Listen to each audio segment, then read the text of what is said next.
अस्सलाम वालेकुम, welcome to my YouTube family. तो आज मैं आपके लिए क्रिस्पी फ्राइड फिंगर फिश की रेसिपी लेकर आई हूँ। तो ज़रूर ट्राई कीजिएगा, वीडियो को स्किप किए बगैर एंड तक देखिएगा ताकि कोई भी अहम पार्ट आपसे मिस ना हो सके। तो शुरू करते हैं, बिस्मिल्लाहिर्रहमानिर्रहीम। इसके लिए मैंने फिंगर फिश इस्तेमाल की है 1 kg, लंबाई में काटा है और बीच में से 2 हिस्से कर लिए हैं। तो इस तरीके से ये दरमियाने साइज़ के पीसीस हो गए हैं। तो इसको मैं यहाँ पर यूज़ करेंगे।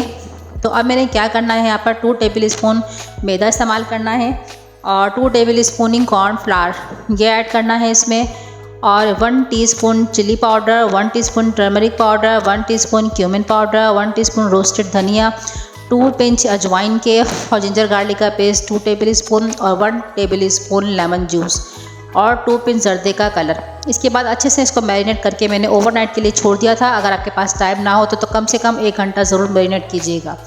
ये दूसरा दिन है। अब हम शुरू करते हैं फ्राइंग की तरफ। मैंने पैन गर्म होने के लिए रख दिया है ऑयल डाल के। अब सबसे पहले मैं इसको अंडे में डिप करूँगी और इसके बाद मैं ब्रेड क्रम्स में अच्छे से इसको कोट करूँगी।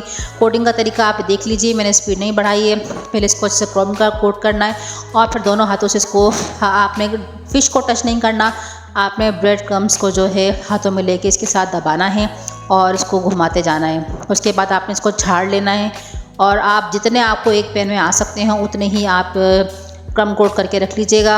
पहले से बना के नहीं रखिएगा वरना क्रम कोटिंग इसकी हट जाएगी। जब एक बेस तैयार हो जाएगा तो पैन आपका पहले से गर्म होना चाहिए। ऑयल आपका बहुत ज़्यादा गर्म नहीं होना चाहिए या बहुत ज़्यादा ठंडा नहीं होना चाहिए।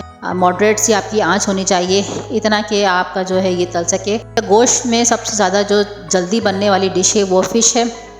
तो ये बहुत जल्दी बनकर तैयार हो जाती है, बहुत जल्दी कलर आ जाता है। तकरीबन 3 से 4 मिनट में, लगभग 5 मिनट से ज़्यादा इसमें नहीं लगते। जब प्यारा सा इसमें कलर आ जाएगा तो मैं इसको रिमूव कर दूँगी। और जब तक मैंने अपना दूसरा बेज हाथ तैयार कर लिया है, दूसरा बेज मैंने इसमें डाल दिया है। फिर मैं इसको टर्न बैक कर रही हूँ। जब दोनों तरफ से अच्छा सा प्यारा सा गोल्डन कलर आ जाएगा फिर मैं इसको रिमूव कर लूँगी। और ये बहुत ही क्रिस्पी थे, बहुत ही क्रंची बनकर तैयार हुए थे। यकीन कीजिए ये बहुत टाइम सेविंग डिश है और मेहमानों में और घर पे आप खुद इसको ट्राई कर सकते हैं और लुत्फ़अंदोज़ हो सकते हैं और बहुत कम टाइम में बनने वाली रेसिपी है। तो स्टेज पे अगर रेसिपी थोड़ी बहुत ही पसंद आती है तो don't forget to subscribe my channel and press the bell icon for the notification. और एक थोड़ी सी आपकी तरफ से ये हमारे लिए अप्रिसिएशन होती है। अगर आप लाइक करते हैं, सब्सक्राइब करते हैं, प्लीज़ लाइक एंड सब्सक्राइब करते रहिए, चैनल को सराहते रहिए। बहुत ही मज़ेदार बने थे। यहाँ पर मैं आपको क्रंच चेक कीजिए, इसके कितने प्यारे इसके ऊपर क्रंच बने हैं।